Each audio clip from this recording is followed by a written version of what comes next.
Good evening, good evening. This is John Rollins.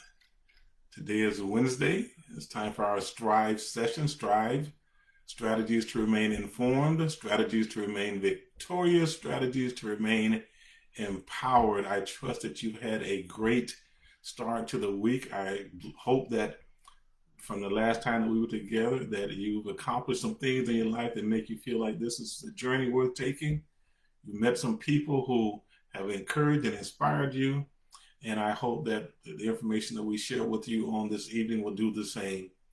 I'm thankful for those of you who continue to share comments, who share the videos, who speak with me offline and let me know that what you're hearing is making a difference for you, is helping you out in some way. It does my heart good. I really hope to operate in that role in some capacity in your life. I know there are so many others who are giving such inspirational words, some timely words, and I hope that maybe between all of us combined, that you will find something that will encourage, inspire, that will motivate you, that will give you the will to continue in the things that will make a difference for us, not only here on earth, but a difference for us in eternity. Again, this is the S.T.R.I.V.E session, strategies to remain informed, victorious, and empowered. And our topic for today is waiting on time. Waiting on time. Now, and if you're like me, when you hear certain things, it kind of, it'll cause you the wheels in your mind to start turning in. And one of the things that I have found, I can't say humorous, but interesting, is that how is it that something that is so simple as time, how can it be so complex? I mean, time. There's a good possibility that, and I know many people don't wear watches now. We have alternative ways of telling time. There's a good possibility that if you had a watch, if we could get 10 people together and they were all wearing a watch, and that you asked them to tell you what time it was, it's a good possibility that 5 of them are going to have different times. Somebody's going to set their watch 15 minutes early because they know that they're going to be late, routinely late, so they set their watch early. Somebody may have set their watch 5 minutes early, or just set it early. Somebody's watch is probably still in daylight savings time because they didn't know how to go in and change it. Or maybe the battery died and they didn't pay attention to it, and now the time is stuck. Okay. So something that's so simple as time, it can really be kind of complex. Have you heard this one before? If you're on time, then you're late. And I know a lot of the military people, they operate with that mindset. I'm not a military person. I've heard it spoken from people in who are people who are really cognizant of the time, and it's their tendency to be punctual.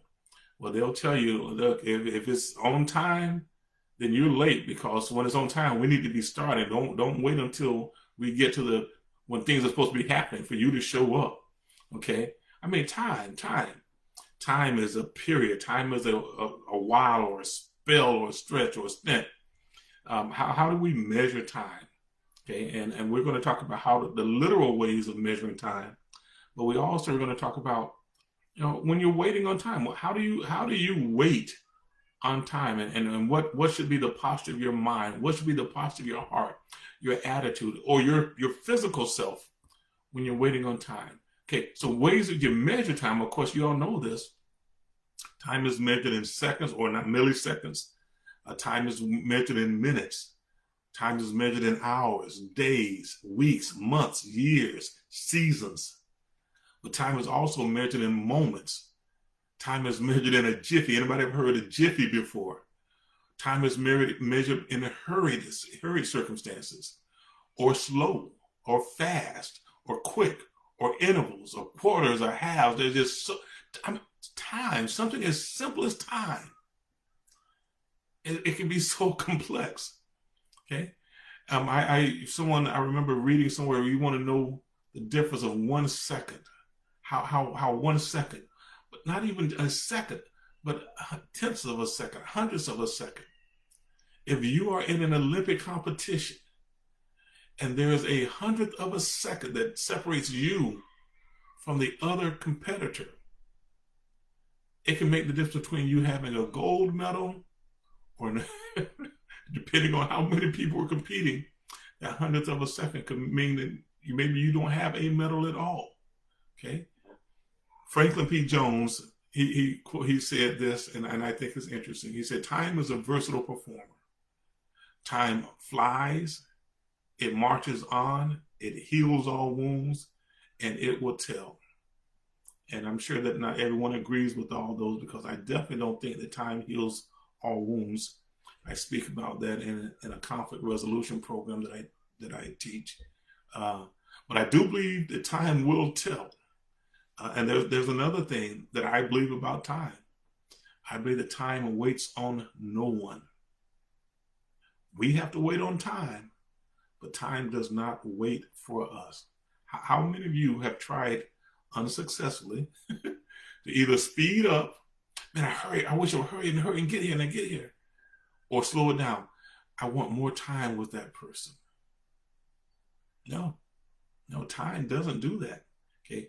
Time won't wait on us, but we have to wait on time. Some of you understand that there's a right time. There are things such as a wrong time. There's a thing such as on time.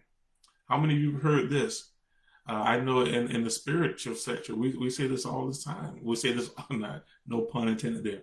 We say this often. Okay, God may not come when you want him, but he's always on time. He's right on time. I think it was Dottie Peoples who said, he's an on-time God. Yes, he is. Us, though, sometimes we will be early, or we may feel that God will came. Well, I don't know if we ever feel he comes early, but we do believe that in the way that we measure things, we believe sometimes God is maybe late. I find it interesting that on occasions when I thought that I was too early, time continued to march on until the right time arrived. And when I thought that I was too late, or when I was too late, time didn't stop and wait for me. Time did not allow for an auto correction. I think what I know is Dr. John Maxwell in his book, The 21 Irrefutable Laws of Leadership. He has a law called the law of timing. And he said timing is everything. He said that you can be too early, you can be too late, you can have the right idea, but you implement it at the wrong time, execute at the wrong time. The outcome is going to be changed. Time, simple as time, so complex. I heard another quote said, there is no right time to do the wrong thing. There is no right time to do the wrong thing. And I heard that the time is always right to do what's right.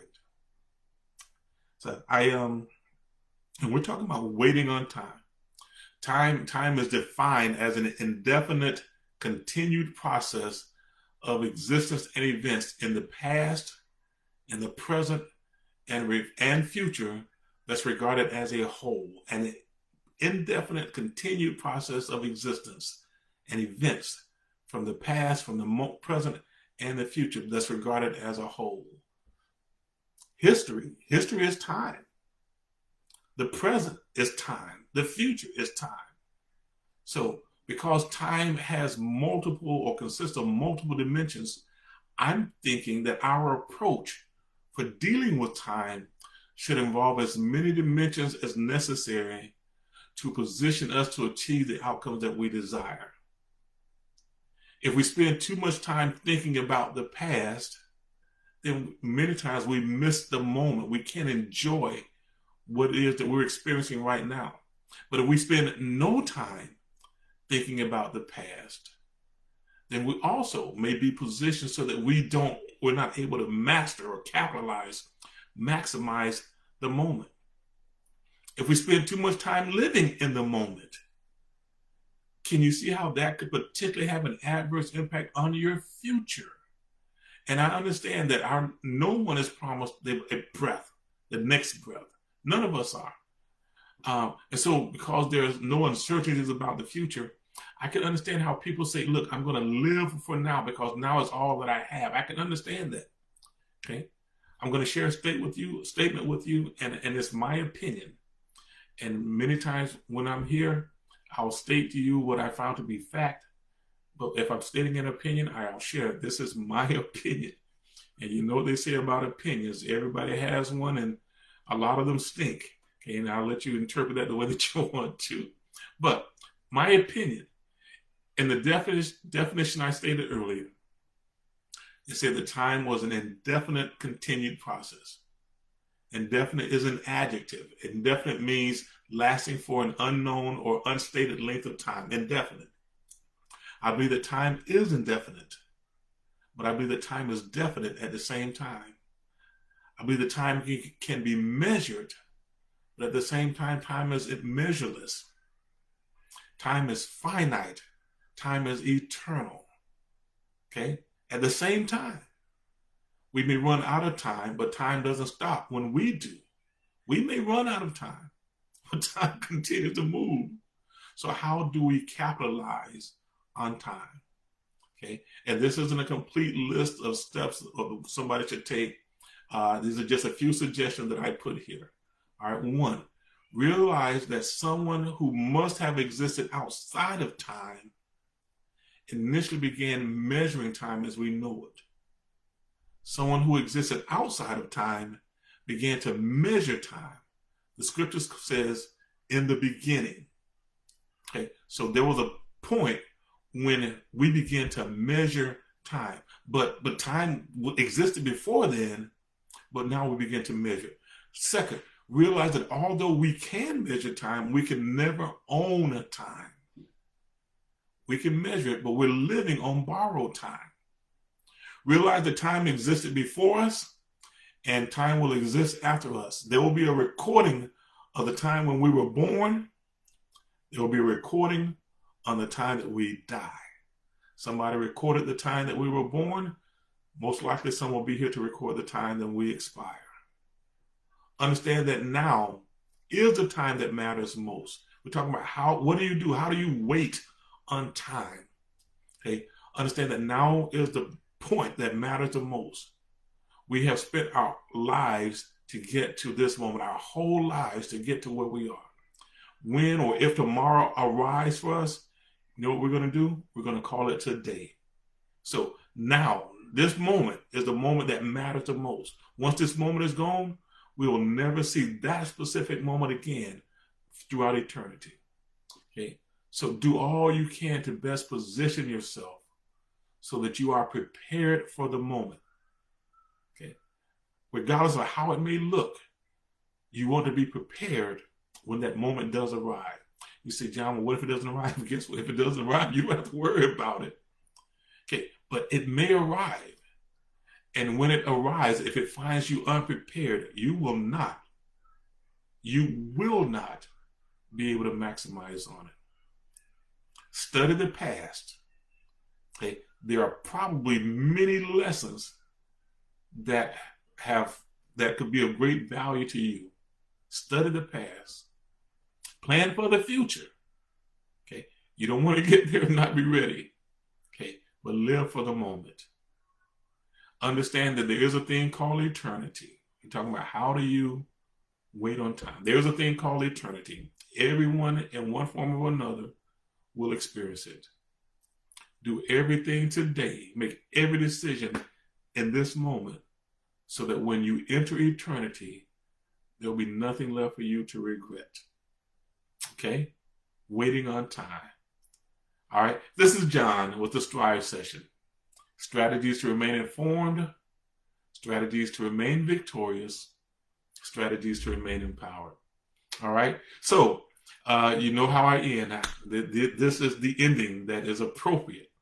If you've not had anyone to come into your life in the past 7 days, a measure of time, if no one has come and affirmed your greatness, reminded you of your worth and your value, let you know how awesome you are, that their world would not be the same if you were not in it, I welcome the opportunity to remind you that today, time, tomorrow time, and forever time.